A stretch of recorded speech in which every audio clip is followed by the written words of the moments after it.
A couple people have noticed that the Saturn V behind me over here actually has a different paint scheme than all of the Saturn Vs that actually flew missions to the moon. We're going to talk about why right here on Vintage Space.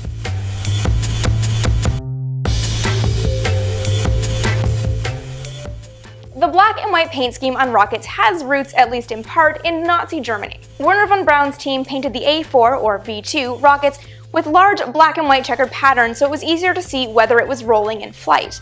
The paint pattern became standard and migrated to the United States with the Rocketeers when they were imported under Operation Overcast and Project Paperclip. The rockets that spun off from the V2 at the hands of the German engineers bore the same black and white paint scheme, though it did vary depending on the rocket. Among the earliest rockets built in the United States by Wernher von Braun and his team were the Redstone and Jupiter rockets, both of which have a checkered pattern or a linear pattern of black and white sections to show the rocket's movement in flight. Among the rockets that carried men into space, it was the Saturn family that had German roots, and these rockets also had a black and white paint scheme.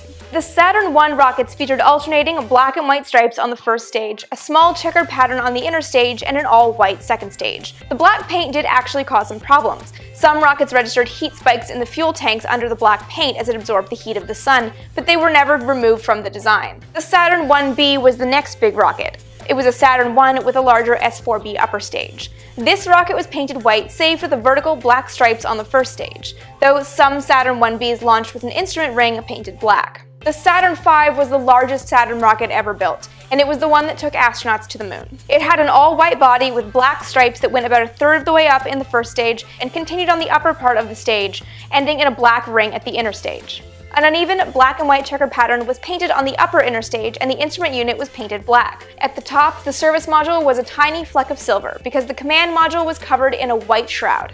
All the Saturn Vs had the same paint scheme except one, and that was the first Saturn V to ever roll out of the vehicle assembly building in 1966. This was a dummy rocket that was never intended to fly, and it was designated Apollo Saturn 500F.